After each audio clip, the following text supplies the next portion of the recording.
한국에서 생긴 자생교단이에요. 근데 복음교회가 창립된 해가 1935년이에요. 그러니까 3.1 운동에서 선포된 그 나라를 만들기 위해서 좋은 도구가 기독교가 아니고 사회주의 공산주의다 라는 주장들이 이제 20년대 중반부터 득세를 하면서 이때 반기독교 운동, 반선교사 운동이 일어납니다. 교회 안의 지도부들은 교권화되어 갑니다. 장로교에서 대표적인 인물이 길선주 같은 인물. 이런 분위기 속에서 조선적 기독교 운동이 일어납니다. 이러한 여러 분위기들이 종합이 돼서 등장하는 인물이 이용도 목사, 이제 일본 유학파 출신의 김교신, 최태용 같은 인물이 등장합니다. 김교신하고 최태용은 이제 똑똑했어요. 그래서 일찍이 일본 유학을 해서 도쿄에 있는 우찌무라 간조의 제자가 됩니다. 우찌무라 간조의 무교회주의 신학을 세례를 받게 되는 거죠. 교회에 통하지 않고도 우리가 직접 하나님과 직접 소통하고 말씀을 통해서 성경을 통해서 할 수 있다. 그러니까 이제 기존의 기성 교회들이 아주 위험한 사상으로 받아들이게 되는 겁니다. 그러면은 교회를 왜 만들었어요? 교회 필요 없다 해놓고.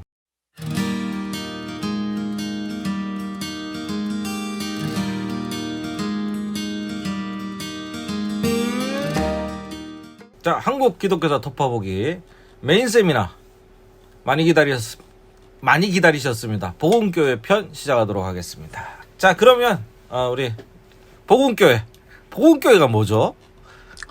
복음교회 하면 그 생경회 하는 사람들이 많아요. 네, 한국에 있나요? 한국에서 생긴 자생교단이에요. 근데 그 복음교단이라는 게 있습니까? 홈페이지나 뭐 이런 게 있습니까? 기독교 대한복음교회. 그런 게 있어요? 찾아볼게요. 예. 네. 복음교회 너무 무시하시네. 그런 게 있어요. 아니 뭐 죄송합니다만은 네. 있는지도 잘 몰랐다. 복음교회 교세 좀 크다고 너무 그러시는 거 아닙니까? 그러니까요. 교만해져서 죄송합니다. 아유. 아니 우리 그 감리교는 미국에서 들어온 거잖아요. 그러니까 웬만하면 다 미국에서 들었죠. 이제 그러니까 미제가 좋아. 영국산이 이제 성공회하고 구세군이고. 그럼요. 루터교 같은 게 원래 독일산인데, 네. 그 우리나라에 들어온 루터교는 미제. 또 루터교 미국에 있는 루터교 한국에 들어오고. 아무튼 뭐 그렇습니다. 예. 올해 87주년이라고 했나요? 네. 올해 88주년이네. 2022년도가 그랬으니까. 자, 아무튼 복음교회란 그럼 뭡니까? 복음교회는 이제 그것이 생겨나는 시점이 중요해요. 네. 비교적 그 선교가 한국의 개신교 선교가 착수된 게 1885년이잖아요. 네네. 근데 복음교회가 창립된 해가 1935년이에요. 네네. 그러니까 벌써 몇 년 차예요. 모르죠. 한국 개신교 선교가 된 지 희년. 네. 희년에 생긴 거예요. 네. 또 개신교가 선교 착수한 지 50주년 되는 해에 복음교회가 생겼다. 그 되게 역사적으로 의미가 있다고 볼 수 있겠네요. 네네. 그러니까 선교사들이 주도했던 개신교회의 선교와 교회의 정체성을 이제 한국인 스스로 다시금 세워보려고 하는 운동이 일어나게 됩니다. 네. 그게 이제 1935년에 복음교회 창설로 빛을 보게 되는데, 복음교회가 창설되기 전에 그 시대적 분위기 간단히 말씀드릴게요. 3.1운동이 언제 있었어요? 1919년에 있었잖아요. 네. 3.1운동 끝나고 이제 교회를 중심으로 좀 뭔가 이제 3.1운동에서 선포된 그 나라를 성취하기 위한 구체적인 노력들을 이제 하게 됩니다. 20년대 초 중반부터. 네네. 그래서 뭐 이렇게 사회 계몽 운동도 하고 농촌 운동도 하고 뭐 물산 장려 운동도 하고 뭐 더 여러 이제 절제 운동, 다양한 사회 운동들을 이제 한국교회가 벌여 나가잖아요. 네네. 근데 문제가 있어요. 1925년 이후부터 중국이나 일본 유학을 갔다 온 청년 유학생들이 귀국하면서 사회주의를 가지고 들어오죠. 사회주의자들이 1920년대 중반 이후부터 한국에 들어와 활동을 하면서 이제 기독교로는 안 된다. 그래서 사회주의로 해야 제국주의를 척결하고 진정한 민중 해방의 시대를 만들 수 있다. 그러니까 3.1 운동에서 선포된 그 나라를 만들기 위해서 좋은 도구가 기독교가 아니고 사회주의 공산주의다. 라는 주장들이 이제 20년대 중반부터 득세를 하면서 이때 반기독교 운동, 반선교사 운동이 일어납니다. 네네. 그러니까 1920년대 중반 이후부터 기독교에 자체에 대해서 근본적으로 회의하는 분위기가 청년들 사이에 팽배하게 되죠. 이제 이런 그 사회주의자들의 도전이 이렇게 있으니까 네. 교회 지도부들은 어떻게 될까요? 더 경직되죠. 그쵸. 더 자기 보호적이고 자기 방어적이고 네. 그러니까 그 우리가 알고 있는 교황 무호설 같은 거 있잖아요. 네네. 교황 무호설이 중세 때부터 생긴 게 아니고 네.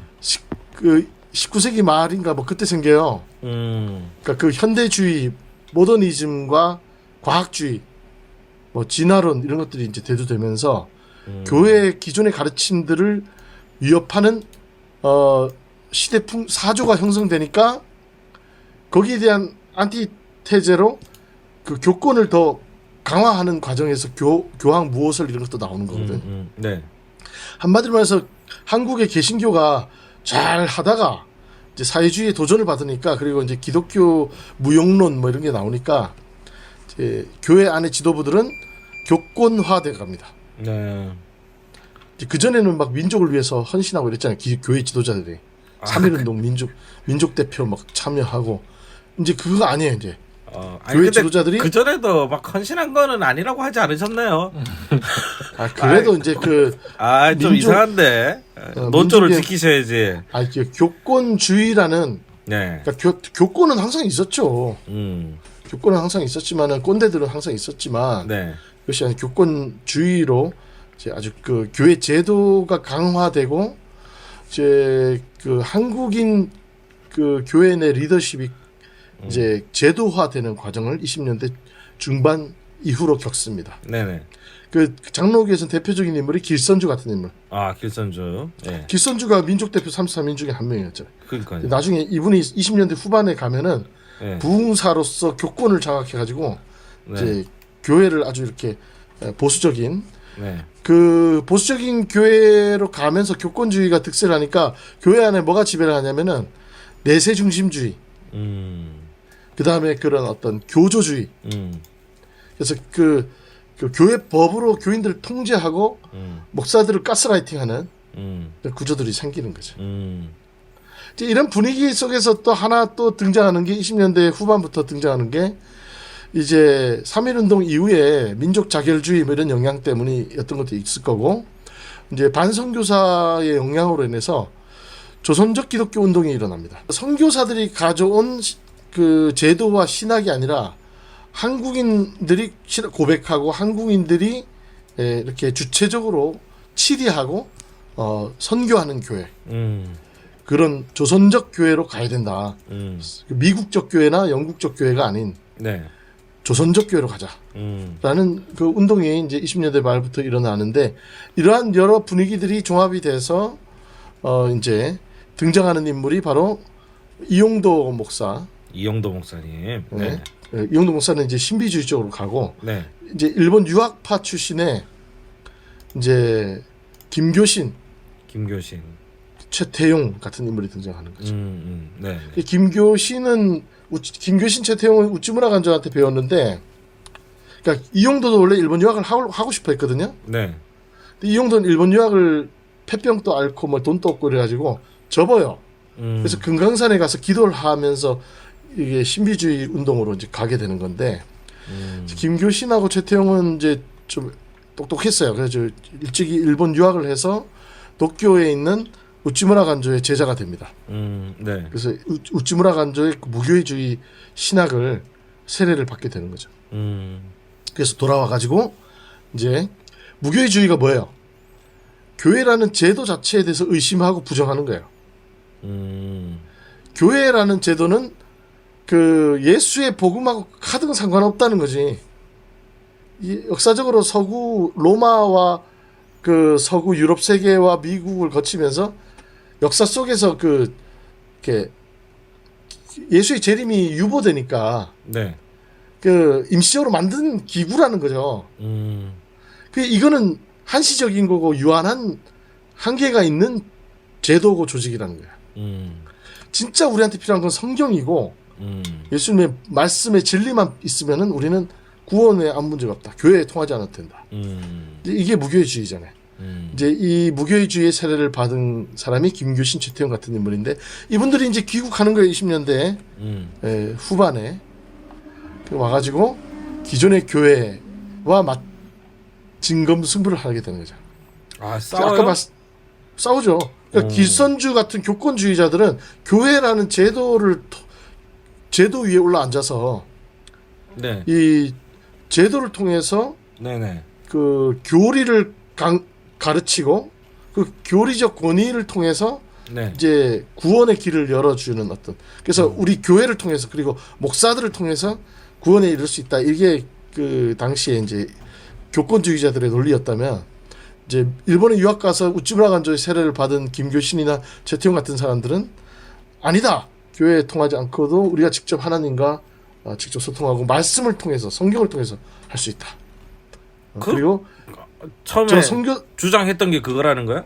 이제 그런 주장들을 이제 네. 하게 되는 거죠. 그러니까 이제 기존의 기성 교회들이 네. 아주 위험한 사상으로 받아들이게 되는 겁니다. 그러니까 지금 현재로서 이단으로 찍혀 있지는 않는 거죠. 아니 이단 아니에요. 그러면은 교회를 왜 만들었어요? 교회 필요 없다 해놓고. 그 얘기를 이제 하려고 했어요. 아, 이제 그 얘기를 하려고. 오케이. 그래서 오케이.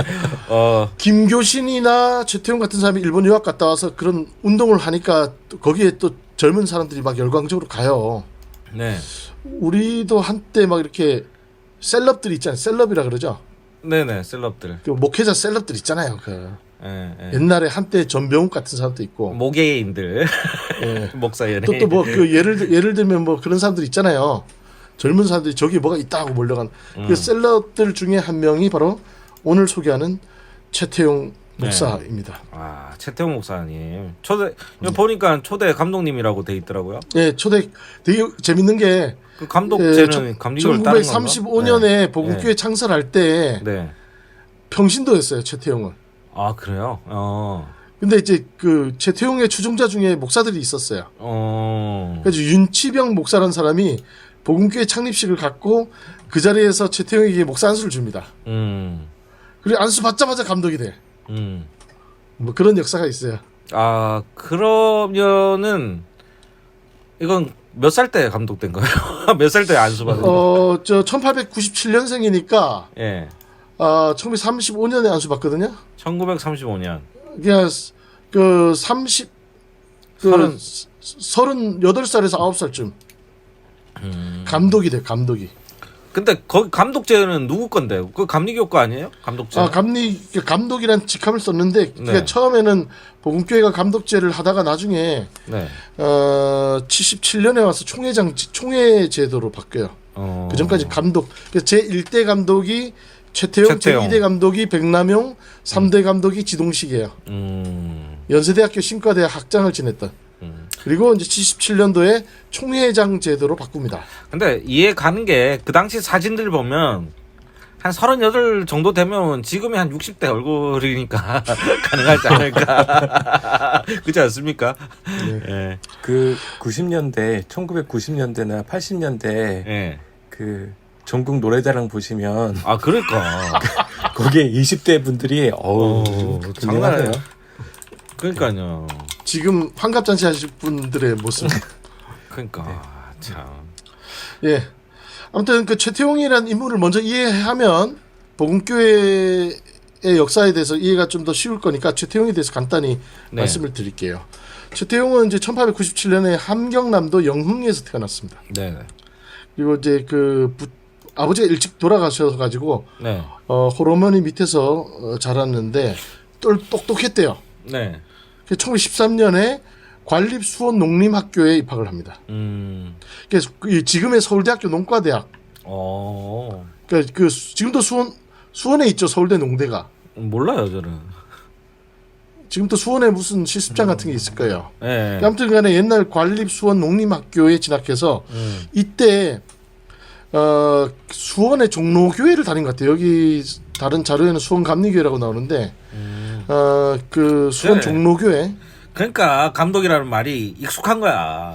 감리교회에서 이제 솔직히 초기 신앙생활을 다진다고 볼 수 있습니다. 그러니까요, 그 감독을 써먹은 거지. 네. 그런 단어를 떠올리기도 쉽지 않잖아요, 사실은. 뭐 네. 새로 내가 기독교 교단을 만들면서 저기 뭐 손 박사님 뭐 감독이라는 말이 그 어렸을 때는 익숙한 말이 아니었을 거 아니에요. 장로교니까. 아니요. 그때도 뭐 그 축구팀 감독들은 있어요. 그치 그런 감독이지. 네. 예, 그 네. 교회 치리하는 사람이 감독이라고는 생각을 못 한다니까. 그러니까 여기 못하죠. 감리교의 영향이 있었네. 이 감리교 한마디 대학생 시절에 수원에서 학교 다니면서 감리교를 다닌 거예요. 그러니까요. 홍 박사 그때 저 숟가락 팍팍 얹어요. 예. 그래서 그 감리교 이제 청년으로서 활동하면서 되게 신앙적으로 되게 집중적인 하루에 2시간씩 기도했대요. 에이 약해. 9시간씩 해야지. 그 예, 그거는 좀 2시간씩 기도해서는 약하네. 감리교 준회원 허입 심사 때 탈락이에요. 끝납니다. 3시간씩 해야 돼요. 기본이 3시간인데. 그러니까. 아무튼 간에 예. 그때 그 열심히 성경 공부하고 기도하면서 전계은 목사, 현순 목사 등의 영향을 받았다고 합니다. 아. 현수는 정동제일교회 담임했고 임시정부 아주 만드는데 혁혁한 공을 세웠던 독립운동가죠. 그러니까 그런 민족 지도자들에게 영향을 받았고 예. 하지만 1916년에 이제 자기는 농학자로서의 삶보다는 복음 사업에 평생 바쳐야겠다는 소명을 받습니다. 그리고 그래서 이제 그 연세대학교 지금의 연세대학교죠. 연희전문학교 농과 실습 지도원. 그러니까 연희전문학교 연세대학교 농과대학의 강사 같은 것 같아요. 실습 지도원이니까. 네. 그걸로 취직을 해가지고 연세대학교 뒷산에 안산이라고 있는데 거기서 또 맨날 기도를 했대. 네. 그러다가 이제 신학 공부를 해야겠다 해서 연세대학교 신학과를 다니다가 저 일본으로 유학을 갑니다. 1920년에 도쿄 영학교라는 곳하고 거기서 이제 그 도쿄 영학교를 다니면서 우찌무라 간조를 만나서 우찌무라 간조의 그 신학과 생활 태도 이런 것들을 완전히 이렇게 답습하죠. 네. 그래서 한국인 제자들이 되게 많았는데 그 중에서 우찌무라 간조의 말투와 행동 방식을 가장 유사하게 행동했던 아주 생활 습관, 손짓, 모션까지도 비슷하게 했던 그런 사람이었다고 합니다. 그래서 1923년에 간또 지진이 나가지고 다시 돌아와요. 돌아와서 25년도에 이제 일본에서 배웠던 새로운 신학적인 도전을 한국인들과 공유하기 위해서 천례지성이라는 잡지를 만들어요. 이 천례지성이 하늘에서 울려오는 소리 뭐 이런 뜻이잖아요. 네. 이 천례지성이라는 잡지를 통해서 이제 한국 교계에 최태용이라는 이름을 처음 알리게 되게 되는 거죠. 이 천례지성의 그 창간사를 보면 이렇게 나옵니다. 도덕은 무력해지고 종교는 부패하였으며 생명은 죽은 껍질이 되었고 진리는 그 소리를 잠잠하게 하였다. 광명은 어디에 있는지 온 땅은 빽빽한 암흑이옷이다.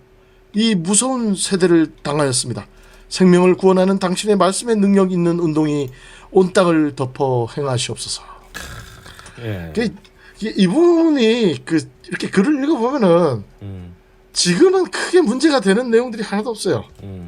근데 당대에 교권화된 제도화된 교회.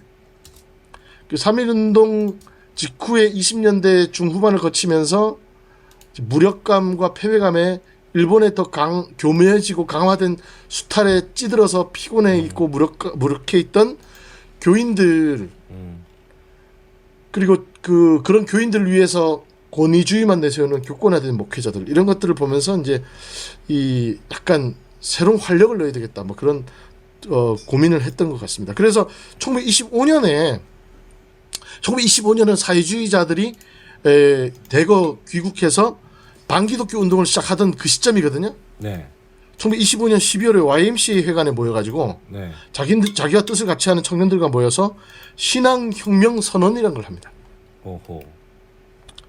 이 신앙혁명 선언을 제가 읽어드리면은 혁명선언. 예, 신앙혁명 선언. 그러니까 한마디로 이제 3.1운동 이후에 이제 좀 뭐 침체돼 있잖아요. 교회가 패배감과 무력감.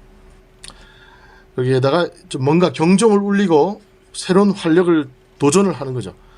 신앙은 생명임을, 신앙은 무한함을 알지 못하였다. 교회를 신앙의 전부로 알았다. 저희에게 교회의 선교사는 왔어도 신앙의 사도는 오지 않았다. 저희는 신앙의 인도자를 만나지 못하였다. 그래야 저희의 신앙은 성장할 줄 몰랐다.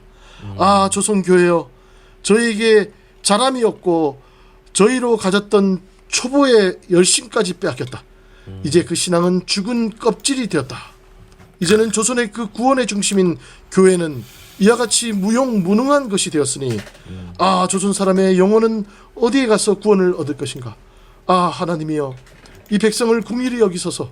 죽은 껍질을 깨뜨리며 부패를 청산하는 당신의 말씀이 임하여 주옵소서. 그리하여 교회의 속화 부패에도 불구하고 조선 사람의 영혼의 구원이 있게 하옵소서. 아멘. 어때요? 들어보니까 어때요? 좋은데요? 네, 좋죠. 네. 그러니까 지루합니다. 뭐, 약간 이 정도만 해도 좋은 거지. 막스의 그 공산당 선언 같은 어떤 도발성, 선정성, 폭력성 뭐 이런 건 네. 없는데 되게 그 기존의 한국 교회가 무용무능하다, 이 표현이 주목이 됩니다. 그래서 이제 신앙혁명 선언을 한 이후에 근데 요 20년대 이제 중반에 우찌무라 간조가 또 죽어요. 우찌무라 간조가 죽고 나서 이제 최태용은 우찌무라 간조의 그늘에서 벗어나서 자기만의 독자적인 어떤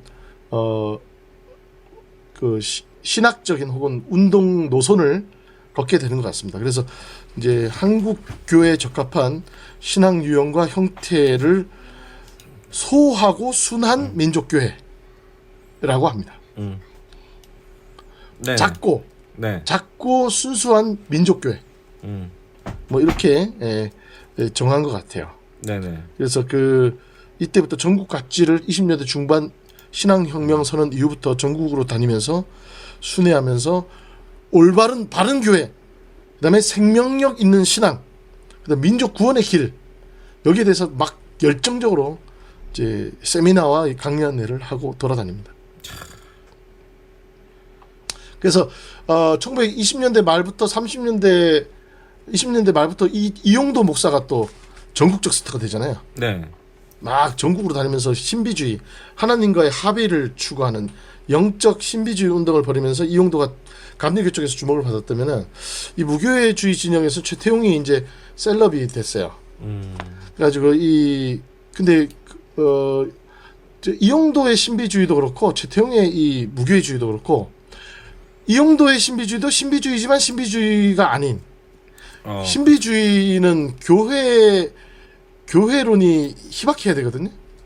이용도 목사는 교회론이 되게 강해. 교회 개혁과 교회가 네. 바뀌어야 된다, 이런 주장이 강하고, 이 최태용도 무교회주의인데 교회의 올바른 교회란 무엇이냐, 교회가 바뀌어야 된다, 교회 안에 생명이 돌아야 된다, 뭐 이런 교회 내적인 운동으로서의 그 무교회주의 운동을 하게 되는 거죠. 약간 왔다 갔다 양다리 걸친 느낌. 네네. 이용도도 그렇고 최태용도 그런 것 같아요. 이제 그런 과정에서 이제 최태용이 아주 주목을 받게 되죠. 그러면서 좀 더 공부를 해야 되겠다 해서 1928년에 다시 일본 유학길에 떠납니다. 그래서 일본에 유학 가서 일본의 장로교회에서 세운 독교회 기독교 미션 스쿨인 메이지 가쿠인 명치 학원대학, 그 최남 춘원 이광수도 메이지 가쿠인 출신이고, 그다음에 강원영 목사 이런 것도 메이지 가쿠인 출신이에요. 그러니까 이 장로교에서 세운 아주 도쿄에 있는 명문 학교인데 여기서 신학부를 공부하고 일본 신학교도 다닙니다. 네. 그래서 일본에서 유학을 하면서 영과 진리라는 잡지를 또 창간을 합니다. 참. 영과 진리를 만들어서 네. 그 일본에 유학하는 과정에서 이거를 발간을 해서 한국인 독자들과 소통을 하는 거예요.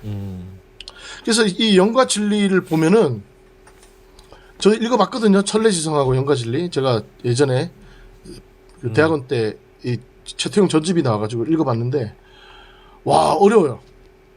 그러니까 그 당시 30년대 20년대 말 30년대 초반에 갓 일본에 수입된 칼바르트의 신학을 그대로 쓰고 칼바르트요? 있습니다. 칼바르트? 네, 칼바르트. 네. 영과 진리에서 칼바르트 얘기를 해. 지금도 한국 교회에서 칼바르트 잘 몰라요. 그래도 솔직히 칼바르트 말해서. 다 배우잖아 우리. 다 배우긴 배웠지만 칼바르트. 아직도 칼바르트 그 교육학 전집이 아직 다 번역이 안 됐잖아 우리나라. 에이 찾아서 읽어야지. 그리고 네, 저기 그렇게 많은데 문맥으로 그렇게 이해할 수 많은데 그게 다가 있잖아요. 아니야? 근데 일본에서는 칼바르트가 뭘 쓰면은 바로바로 번역이 됐어요. 그래서 그때 일본 유학 시절에 구라파에서 진행되고 있는 가장 최근 신학 경향들을 이 최태용이 다 흡수를 하고 있었던 걸로 보입니다. 그래서 이 영과 진리란 잡지에서 창간사를 이렇게 씁니다. 나의 잡지는 성경 연구를 주로 하는 잡지도 아니다. 신학을 창조하는 잡지도 물론 아니다. 대개 나는 학자도 못된 자요 성경 연구자도 못되는 자이다. 나는 다만 적은 분량에서 그리스도를 경험하는 자이다. 나는 나의 체험을 내가 성령의 밝은 힘을 얻어 밝히 아는 그리스도 지식을 나의 잡지에 주창하는 바이다. 이렇게 얘기를 합니다. 그러면은 이분이 해서 뭐 이렇게 끝까지 갑니까?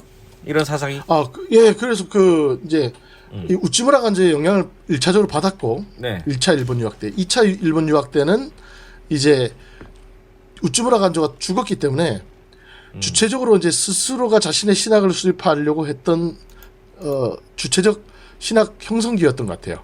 영과 진리라는 잡지를 통해서 서구 신학을 많이 얘기를 해요. 그러면서 이제 무교회주의와는 결별을 합니다. 갑자기 이거 그럼 바뀐 거잖아. 예, 바뀌어요. 그래서 김교신하고 무교회주의에 관한 논쟁을 벌여요. 그래서 김교신이 너 이렇게 변절할 수 있느냐 하면서 이렇게 좀 뭐 안 바뀌었다들이 바뀌었네요. 뭐. 내가 먼저 안 바뀌었다 그랬네? 끝까지 갔다며. 그러니까 그 자신의 이 사람은 이제 계속 진화 같은 삶이니까. 네. 그래서 이제 일본에서 32년에 네. 메이지 가쿠인을 졸업하고 이제 한국에 와서 새로운 신학 운동을 이제 벌이려고 계획을 세우는데 이분이 세웠던 신학 운동의 핵심은 뭐냐면 근본주의와 신비주의 신학을 배격한다. 갑자기 뭐야 완전히 바뀌었는데? 네.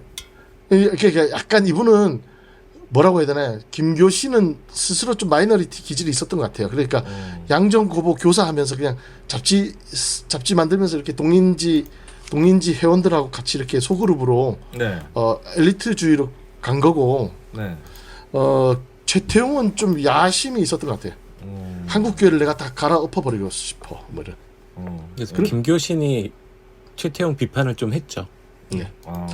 그래서 이제 일본 뭐야 삐진 거 아니에요? 삐진 거지. 그래서 삐진 거 맞아요. 네. 삐졌겠지. 네. 자기 동지라고 했는데 이제 교회 제도권으로 들어갔으니까. 그래서 일본을 2차 유학을 마치고 돌아오면서 근본주의와 신비주의 배격. 두 번째로 조선의 신학을 수립한다. 그다음 세 번째로 조선인들을 위한 조선의 신학교를 세우겠다. 이런 주장을 하면서 전국 순회 집회를 이제 다닙니다. 이때 문제가 하나 발생해요. 전국적으로 이제 막 여기저기서 초빙 요청이 오니까 경남 노회에서도 야 우리 최태용이라고 신박한 갓 일본 유학을 마치고 돌아온 선생님이 있는데 강의 들어보자 이러고는 경남 노회의 젊은 강도사들하고 갓 안수받은 새내기 목사들이 요즘으로 치면은 목회 세미나를 열어요. 근데 강사로 최태용이 초청돼 왔는데 최태용이 생명 신학을 얘기해요. 이 생명 신학이 요즘에 에코 페미니즘 신학이 아니에요. 어떤 교조화되고 교권에 종속된 그런 믿음은 죽은 믿음이고 직접 말씀을 통해서 깨닫고 성령을 부음 받아서 생동감 있는 신앙인이 돼야 된다. 뭐 이런 거예요. 네. 지금으로 치면 별로 문제도 안 되는 말이야. 근데 이런 얘기에 막 경남 지역의 그 목사들 강도사들이 감동을 받아가지고 막 분위기가 또 들뜨니까 이 소식이 이제 평양의 기선주한테 딱 들어간 거예요. 뭐야 조사해봐 해가지고 그때 경남 노회장이 누구였냐면 주기철 목사였어요. 어허. 주기철 목사가 조사를 합니다. 예. 조사를 했는데 뭐 얘네들이 뭐 최태용이라고 불러서 이렇게 했습니다. 그래서 길선주가 걔네들 치리해 이런 거. 징계를 하라는 거예요. 그리고 앞으로 장로교에서 최태용 부른 놈들 가만 안 둘 거야. 뭐 이런 거야. 그러니까 경남 노회에서 이 최태용을 불렀던 젊은 목사들이 고초를 겪은 이후에 장로교 안에서 이제 최태용을 부르는 초청이 쇄도하다가 딱 끊어진 거야. 최태용 기분이 어떨 것 같아? 그 말로 하면은 방송이 안 될 것 같아서 뭐 같겠네요. 네, 뭐 같죠? 뭐 같아가지고 네. 뭐야 이거? 이거는 이제 그 전라북도 네. 그 저기 군산 근처에 금마라고 있어. 금마. 금마. 예. 그 금마가 아니고 예. 예. 금마. 금마 전라북도 금마예요. 예. 예. 금마에서 이제 이 최태용과 그의 사상과 운동을 추종하는 젊은 소장 목사들 평신도들이 다 이 군산 쪽으로 모입니다. 그래서 금마에서 대규모 집회를 갔는데 장로교로부터 이런 탄압을 받는 것에 대해서 이제 다들 이제 좀 도전을 받은 거죠. 그리고 1933년에 서울에서 계속적으로 집회를 열면서 마침내 35년에 군산의 박지철 신자의 집에서 기독교 조선 복음교회 창립 발기위원회를 조직합니다. 네. 그리고 그해 12월 22일 서울의 동대문 쪽 충신동에다가 기독교 조선 복음교회를 창설을 합니다. 그러면서 이 복음교회가 내건 세 가지 모토가 있어요. 1930년에 네. 남감리교, 북감리교랑 통합을 해가지고 하나의 조선 감리교회가 되잖아요. 네네. 감리교가 조선 감리교가 되면서 세 가지 모토를 합니다. 진정한 기독교회, 진정한 감리교회, 진정한 조선적 교회. 이게 1930년에 윤치호나 양주삼이 웰치 감독과 함께 남북감리교 통합정권위원회를 조직해서 만든 조선감리회의 캐치프레이즈였어요.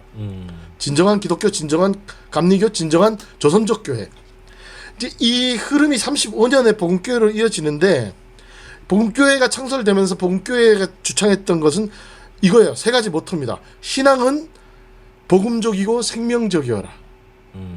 신학은 충분히 학문적이어라.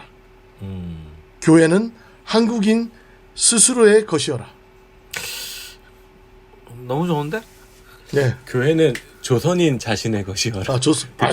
한국인이 아니죠. 예. 교회는 조선인 자신의 것이어라. 이게 세 가지 모토예요. 하나는 신앙, 하나는 신학, 하나는 교회. 네. 이 세 가지 모토를 내걸고 기독교 조선 복음교회가 35년 12월에 창설하게 됩니다. 그래서 이제는 우리가 그 서양인들이 갖다 이식해 놓은 장로교, 감리교, 성공의 이런 제도, 그 제도가 부여한 권위, 교권, 교리 이런 거 다 걷어내고 복음의 본질만을 남겨놓고 조선인으로서 그 복음만 끌어안는다는 거예요. 그리고 우리가 세우는 교회는 이제 선교사들에게 전혀 간섭받지 않는 조선인 스스로의 교회다.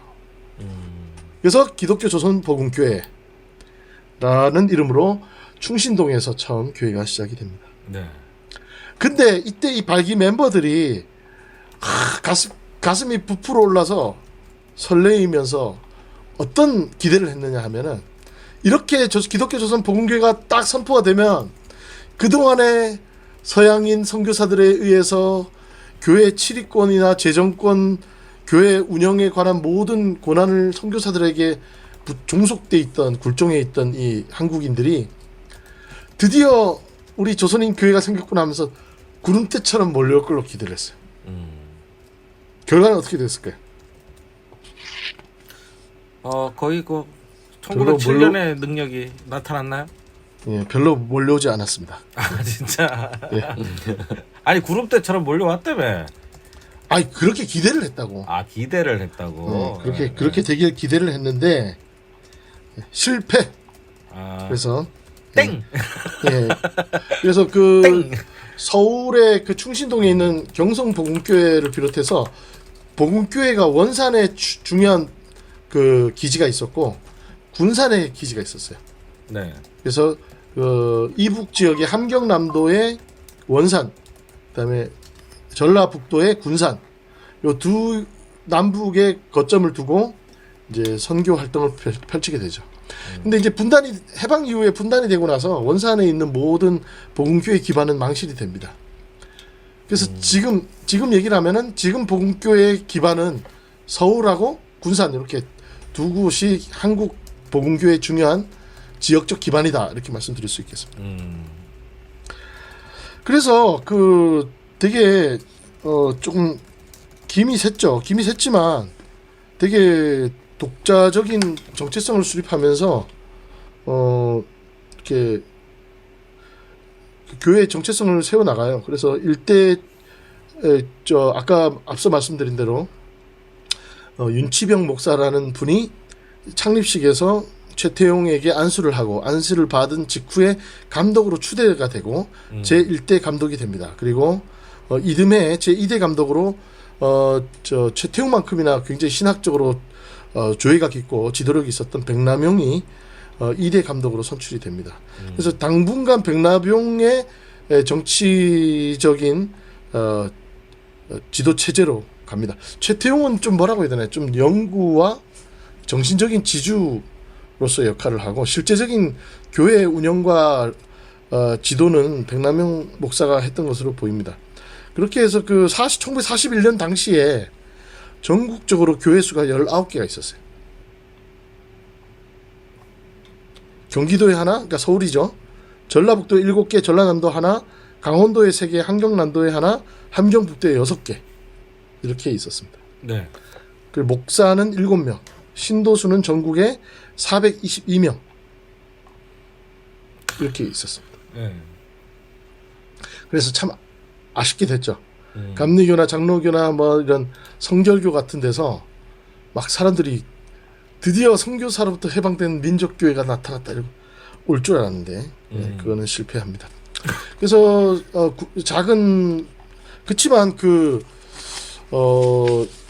이 최태용이 네. 표방했던 교회가 작은 교회였어요. 실제로 이분이 쓴 시가 복음교회를 창설하고 나서 쓴 시가 있는데 네. 이 시가 암상로송이라는 시입니다. 그 소나무 위에 작은 소나무, 바위 위에 작은 소나무. 이게 지금도 복음교회 심벌이야. 최태용이 쓴 이 암상소송이라는 네. 시를 읽어드리겠습니다. 거대한 바위 한 모퉁이에 한 웅큼대는 모래 위에 서 있는 너 작은 소라.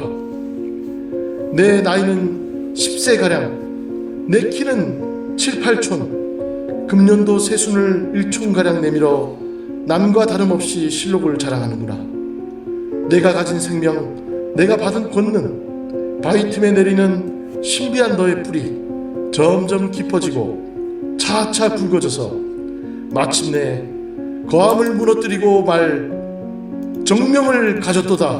아 위대할거나 너 작은 소라. 아니 무슨 요즘에 그 시 낭송하는 카페 다녀요? 아니 뭐야? 왜 이게 감정- 1930년대 느낌을 제가 살려서 이제 쓴 거예요. 예. 그러니까 우리는 비록 작지만 바위를 쪼개고 마침내 그 무너뜨리고 말 것이다. 그루터기가 굵어져서 거함을 무너뜨리는 우리는 세력이 그 교회다. 그런 메시지를 지금도 복음교회는 하나의 복음교회 정체성으로 계승하고 있습니다. 그러면서 결국 복음교회가 이후에 해방 이후에 보여준 모습이 주목이 돼요. 네. 그 해방 이후에 이제 사회운동과 농촌운동을 적극적으로 벌입니다. 이게 김교신 계열의 그 무교회주의 그룹들이 이제 농촌으로 들어가서 농촌운동을 많이 하거든요. 비슷한 것 같아요. 농촌운동을 하고 대한 농민의 조직의 복음교회 지도자들이 적극 활동합니다. 그리고 이제 해방 이후에 연세대학교 신과대 교수였던 지동식 목사가 제3대 감독이 되면서 이제 복음교회가 가지고 있는 어떤 작은 교회지만 빅 스피커가 지도자가 된 거예요. 신학적으로 소양이 깊은 어떤 지적인 엘리트적 교회 이미지를 또 갖추게 되면서 사회운동을 하는 교회의 정체성을 세우게 됩니다. 그리고 1966년에 NCC에 가입을 해요. 그리고 그 NCC 50년대 말에 NCC 가입하냐 마냐 가지고 성결교하고 장로교가 분열됐었는데 복음교회는 독자적으로 활동하다가 60년대 중반에 NCC에 가입하고 나서 마침내 그때부터 이제 교계 안에서 하나의 캐스팅 보트를 친 뭐라고 해야 되나요? 작지만 영향력 있는 교단의 모습을 보여줍니다. 그러면서 그 이때 복음교회 지도자 대표적인 지도자가 조용술 목사. 우리 누구예요? 발군의 고동님이 너무나 잘 아실 겁니다. 박사 논문에서 조용술 이름 많이 나오죠? 네. 아무튼 뭐 NCC 회장 하셨고 그 민주화 운동의 뭐 상징적인 인물 중에 한 분이시죠. 그리고 복음교회 기장이 되게 진보적이고 민주화운동 많이 참여했다라고 얘기들을 많이 하는데 의외로 기장 목사님 중에 복음교회에서 신앙 훈련을 받아서 나중에 기장 목사 되신 케이스가 꽤 많아요. 그런 분, 대표적으로 김상근 목사님 같은 분들, 최수일 전 한신대 총장님. 네, 그런 분들이 이제 영향을 많이 받았죠 복음교회. 네, 그래서 그 이제 70년대 그 군사 독재가 장기화되면서 이제 민주화 운동하고 인권 운동하는 청년들이 이제 이렇게 고초를 많이 겪게 되죠. 그 과정에서 그 전주 남문교회 복음교회 남문교회에서 은명기 목사라는 분이 이제 신자들이 보는 앞에서 경찰에 연행 구금되는 사건이 일어납니다. 그리고 우리 그 손승호 박사가 예전에 우리 했죠. 수도권 도시선교위원회. 네네. 수도권 도시위원회 실무자들하고 KSCF 학생들이 연행되는 사건이 일어났을 때 바로 2013년에 NCC가 인권선언문을 발표하고 철야 단식 기도회를 하거든요. 네.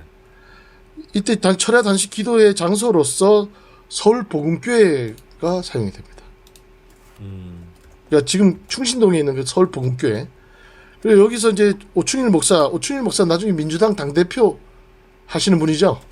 대통합 민주신당 대표. 대통합 민주신당. 민주당 하시는. 세력이 이렇게 흩어졌을 때 다시 이렇게 규합을 했었죠. 언제요? 요번에 위성정당하고 했을 때? 아니 그때 아니고 옛날 그 90년대. 90년대. 네. 2000년대 초반 같아. 그때 그 철야 기도회 하고 할 때 그 총회장이 조영술 목사님이었고 그 오충일 목사가 이걸 주도를 했는데 이 총회장이었던 조영술 목사랑 오충일 목사가 연행이 됩니다. 그 유신 독재에 저항하는 철야 예배를 진행하다가 그래서 이런 역사가 있어요. 그래서 나중에 1977년에 복음교회에서 이런 민주화와 인권 통일의 문제를 메시지로 낸 77 선언문도 교회 차원에서 내고 만장일치로 채택이 됩니다. 교단 차원에서 이 사회 민주화, 사회운동과 민주화, 인권에 대한 이런 선언문을 채택하고 87년에는 오충일 목사가 중심이 돼서 그 민주화 운동과 통일 운동에 적극 나섰고요. 조용술 목사는 1990년에 남북이 그 함께 독일 베를린에서 만나는 조국 통일 범민족 연합 범민연 결성식에 참가하고 돌아오다가 김포공항에서 연행이 돼서 남영동에서 고초를 겪기도 합니다. 그러니까 이게 복음교회 그 7, 80년대, 90년대까지 지도자들의 모습들이에요. 그러니까 되게 작지만 한국교회 에큐메니칼 운동 그리고 민주화, 인권 운동, 통일 운동에 있어서 이 복음교회 리더십들이 적극적으로 되게 참여하는 모습을 보여줍니다. 그러니까 그 신학적으로도 지동식 박사님 비롯해가지고 또 누구죠? 손승호와 홍승표의 지도 교수님이신 이양호 교수님까지 이르기까지. 그런 얘기를 왜 하는데요, 도대체?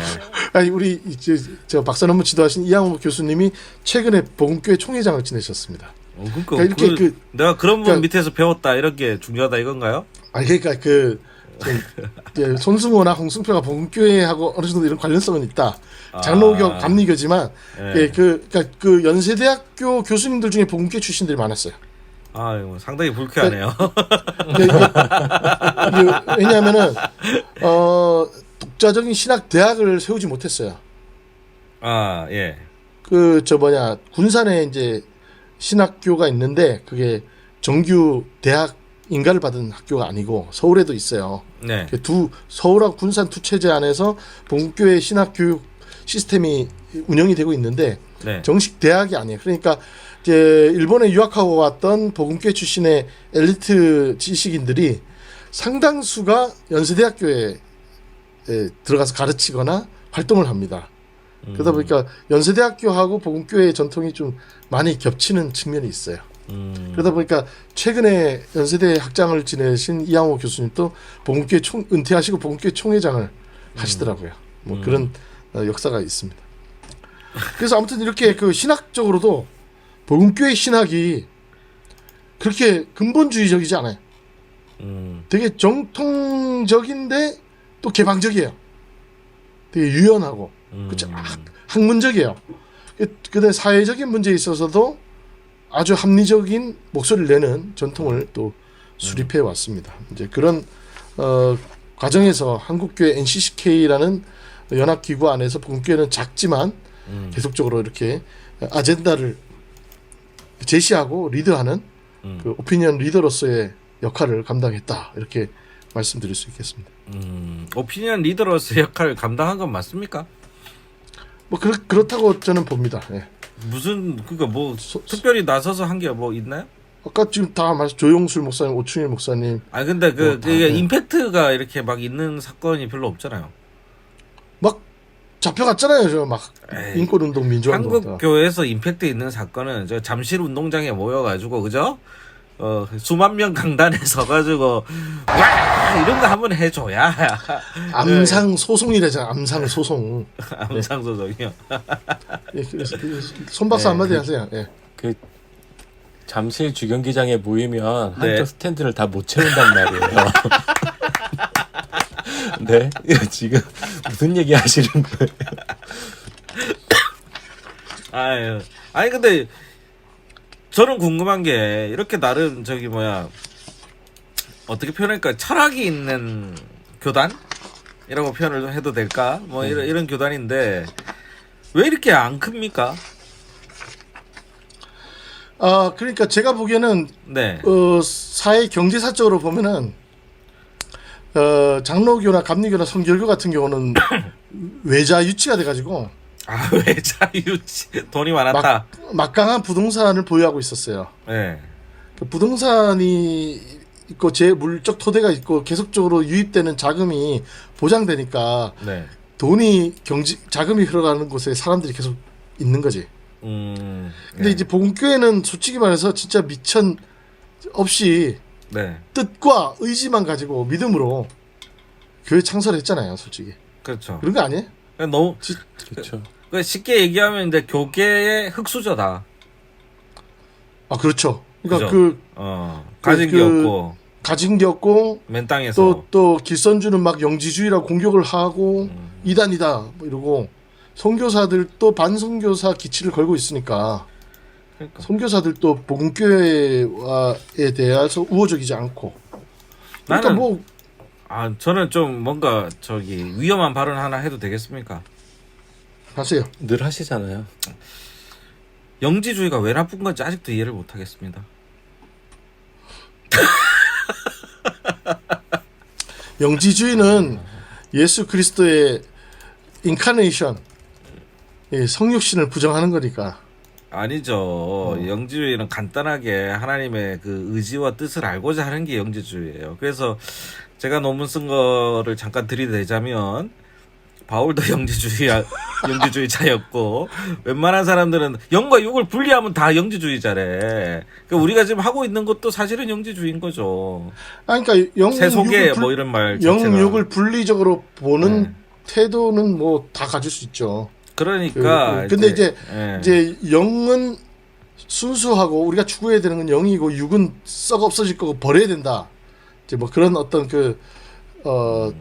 뭐라고 해야 되나 세상적 어떤 물적 토대에 대해서 폄하하고 그 죄악시하는 거. 그거는 이제 요거는 제가 우리가 한번 특별히 저기 뭐야 언제 한번 신학자 하나 모셔놓고 한번 대토론을 한번 하시죠. 네. 네. 그러니까 그 개인적으로 네 말씀하세요. 영지주의는 네. 재수가 없어서 싫어요. 너무 잘났어. 또 똑똑똘똘한. 예, 뭐 지만 잘났대 자꾸. 그래서 정확합니다. 정신. 저는 네. 영지주의가 없어진 가장 큰 배경은 괘씸죄라고 봐요. 너무 재수 없어. 그런 측면에서 최태용은 네. 한국 교계 그 평양신학교 출신들이 봤을 때 재수 없었을 거예요. 그러니까 괘씸죄라니까. 나도 지금 왜냐면- 이 얘기를 하려고 하는 거야. 예. 평양신학교 출신들은 네. 솔직히 말해서 그 우리 그 누구예요? 이광 춘원이 쓴 한국교회 비판 있잖아요. 금의 조선 야소교의 결점. 그게 거기 보면은 신학교 나온 것들 공부 한 개도 못하고 글도 뭐 제대로 못 읽지도 못하고 쓰지도 못한다고 그래 놨잖아요. 이광수가 뭐라고? 이광수가 예. 메이지 학구인 출신이거든. 명치학원. 예, 예, 근데 최태용이 이광수 동창이야. 이광수 동문이에요. 메이지 학구인. 그러니까 문자 쓰는 거지. 일본 갔다 왔다고. 그러니까 싸움을 하더라도 봐요. 저 최태용이 싸우면서 너의 사상은 옳지 않고 뭐 나쁘다 이렇게 실학적으로 싸운 게 아니고 다른 사람한테 야 공부 좀 해 뭐 이런 식으로 싸운 거니까 자기는 하나 위에 있다는 뜻인 거잖아. 근데 그러니까 나는 괘씸죄에 요즘- 들어가는 거지. 요즘 한국교회 NCC 탈퇴, WC 탈퇴 이런 주장하는 사람들 보면은 네. 근데 공부 좀 하라는 말이 안 나올 수가 없어. 그러니까 네, 그러면은 이제 당신도 이제 저기 뭐 괘씸죄에 난 벌써 걸려가지고 괘씸죄 지켰지 나는 벌써. 영지주의. 근데 영지주의라고 불리는 건 내 동의가 안 되는데. 누가 영지주의라는데? 아니 그 길선주가 아. 최태용을 영지주의라고 했대잖아. 홍 박사는 영지주의 아니죠. 완전한 교권주의지. 난 제도권 아나키스트 됐잖아요. 그 말도 안 되는 얘기를 하면 난리는. 야, 오늘 그러고 보니까 우리 소개를 제대로 안 했네. 뭘요? 저 요즘 소개 인사말 바꿨잖아요. 한국 기독교사의 낭만을 찾아 길을 떠나는 홍사부. 그러니까 우리가 잘 모르는 게 있어요. 예. 그 남이 아무도 신경 쓰지 않는 거에 신경 쓰고 있다는 거. 상관이 없어. 당신이 뭐라고. 그거 하든. 우리 안 했네. 내가 요즘 그거 새로 밀고 있거든. 아, 알겠습니다. 예. 이것도 저것도 아니라는 얘기잖아요. 근데 아무튼 간에 이게 예상했던 것보다 대박이 안 터지니까 최태용 또 초조했을 것 같아. 아, 마치 우리 한기톡 방송 같습니다. 네. 한기톡 방송하고 비슷하지. 예상했던 것보다 대박이 안 터지고 있어요. 네, 그래서 예. 최태용이 진짜 약간 그 일본에 대해서 저항적이면서 물론 우찌무라 제자이긴 했고 일본으로부터 지식을 배웠지만 우찌무라는 나는 그 일본의 예술을 찾을 테니까 너는 가서 조선의 예술을 찾아라 이런 걸 배우고 온 거예요. 네. 그래서 이제 조선적 교회를 추구하면서 복음교회 창설에까지 이르는 건데 이 사람이 대박이 안 나니까 좀 이렇게 그 자기의 사상과 신학 운동이 한국교회에 받아들여지지 않는 것에 대해서 좀 위기감을 느꼈던 것 같아. 그런 측면도 있는 것 같고 또 반면에 이분은 기본적으로 또 반공적이었어요. 반공적이었고 반선교사적이잖아. 네. 근데 반공적이고 반선교사적인 이 신학적 소양을 갖춘 사람들이 일제 말기에 어떻게 되냐면은 일본의 한국 식민화 정책에 적극적으로 참여하게 됩니다.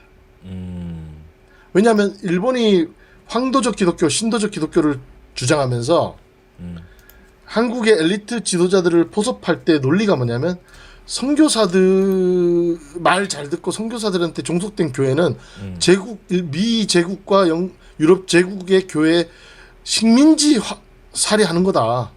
네. 그부터 우리가 진정한 일본적 교회가 되고 진정한 조선적 교회가 되고 진정한 동양적 기독교를 이루려면 저 선교사들을 다 내보내야 된다. 이 주장을 일본인들이 하거든. 그래서 1941년에 일본 제국주의 일본 총독부가 이제 선교사 다 추방하잖아요. 네네. 이 논리에 윤치호도 양주삼도 최태용도 다 넘어가요, 사실은. 그래서 친일을 하게 되는 거예요.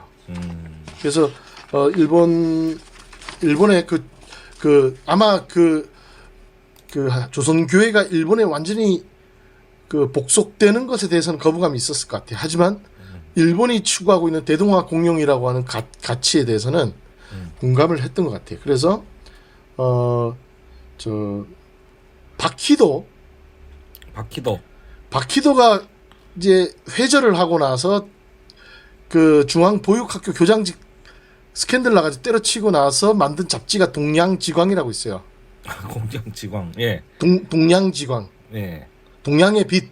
네네. 이 동양의 빛을 만들어 가지고 거기에다가 일본 그 파시즘과 그 군국주의를 찬양하는 글들과 한국인들 징병 독려하는 글들을 막 싣거든요. 네. 요때 동양지광에다가 최태용이 글을 하나 씁니다. 그래서 그 제목이 뭐였는지 기억이 안 나는데 내용인즉슨 그게 조선 기독교회 재출발. 조선 기독교의 재출발. 이게 그 조선이 일본에 넘어간 것은 하나님의 뜻이고 우리는 하나님을 섬기듯이 일본국 대일본 제국을 섬겨야 한다. 우리는 우리가 가장 사랑하는 것을 일본국에 바치도록 하나님께서 명령하셨다. 그러므로 징병제에 참여해야 된다. 이런 논리의 글을 씁니다. 그래서 일제 말기에 친일 회절을 해요. 그래서 안타까운 감리교도 마찬가지고 뭐 장로교 목사들도 마찬가지입니다. 다 그 당시에 현실주의자들 제도권에서 교권을 가지고 있던 사람들은 다 이렇게 많이 회절을 하죠. 근데 한 가지 되게 주목되는 거는 바로 2006년도에 기독교 대한복음교회가 제 친일 인명사전에 명단에 최태용이 올라간 것에 대해서 네.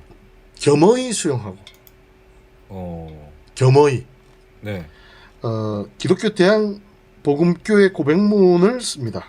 그래서 우리에게도 이런 부끄러운 과거가 있었다라고 하면서 최태용의 이런 친일 행각에 대해서 제46차 총회에서 고백을 하고 반성하는 고백문을 발표해요. 그래서 기독교 대한복음교회가 역사에 겸허하게 과거의 그 죄책을 고백하는 네. 이런 모습을 보입니다. 이건 교단 차원에서 이루어진 모습이기 때문에 되게 우리 한국 뭐 개신교회의 모든 제 교단들이 네. 많은 부분에서 이 복음교회의 이런 모습들을 네. 주목하고 또 이렇게 본받을 필요가 있겠다 이런 생각이 듭니다.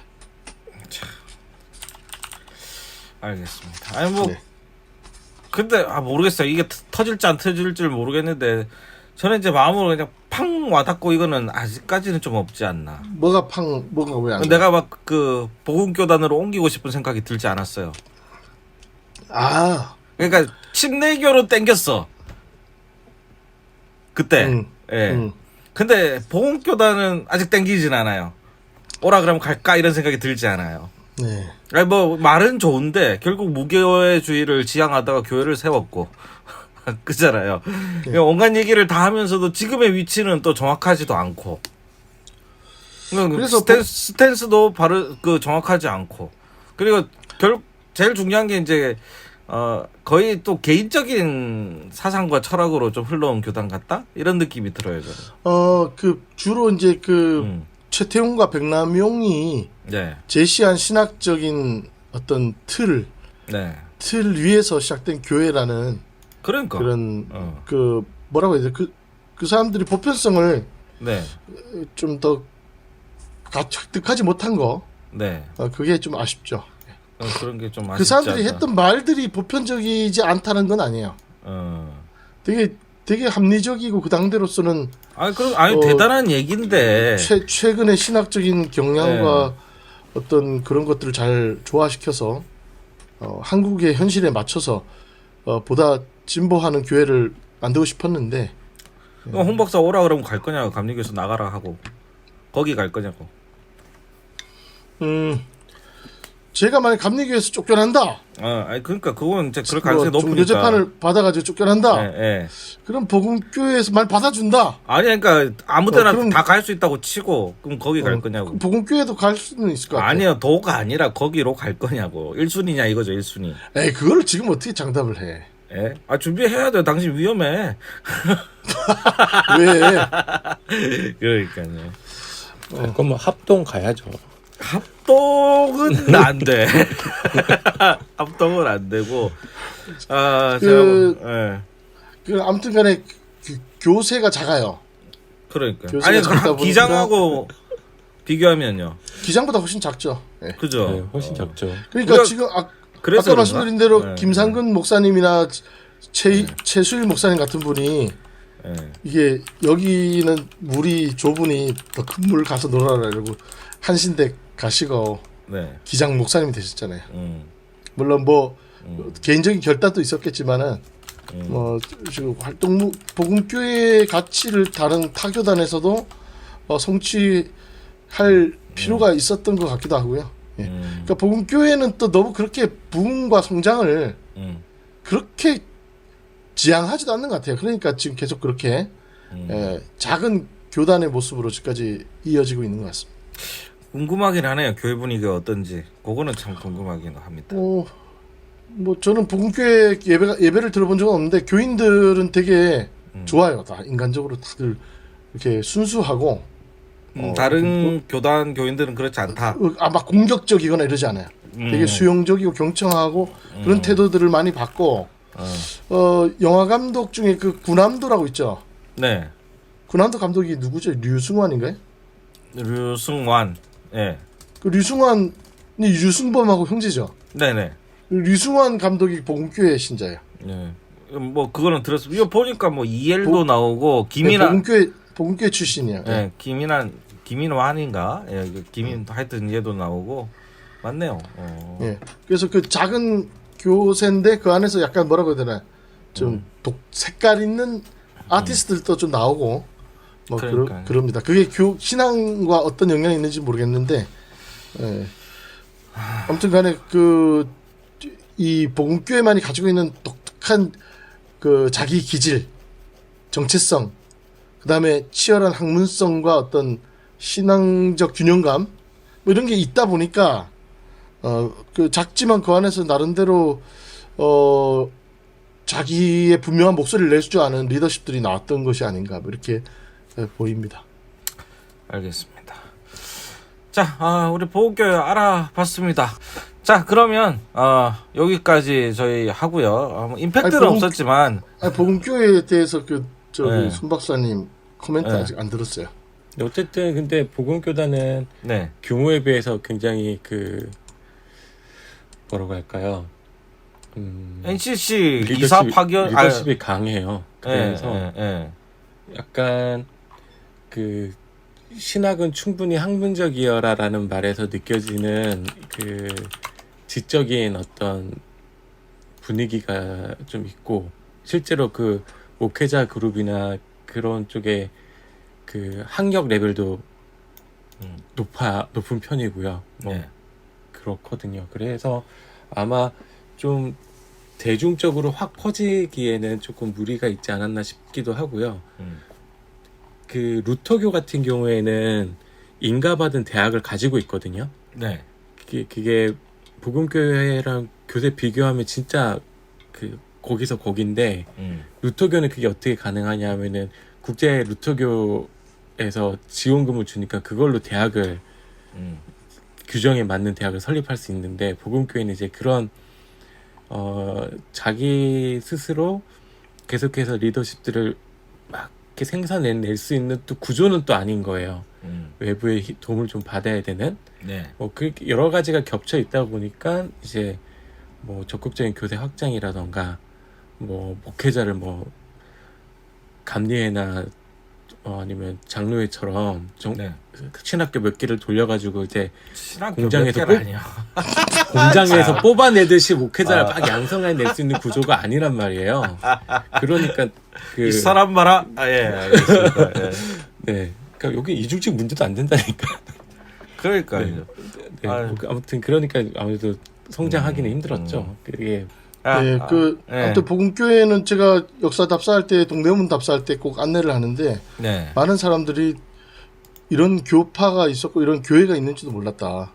그렇죠. 저도 그렇게 익숙하지가 않으니까요. 그래서 옛날에 공부한 거 붙겠지. 예. 복음교회가 묵묵하게 감당했던 역사의 무게가 수많은 교세를 자랑하는 다른 대형 교파의 교회들보다도 더 좀 독보적이었고 이렇게 주목됐기 때문에 사람들이 울림이 있다라는 얘기를 많이 하더라고요. 그래서 복음교회가 앞으로도 잘 그 정체성을 잘 계승하면서 발전하기를 바랍니다. 네, 오늘 복음교회 이야기 들으시라고 S였습니다. 무더위에 건강 잘 지키시고요. 행복한 한 주 되시기 바랍니다. 수고 많으셨습니다. 감사합니다.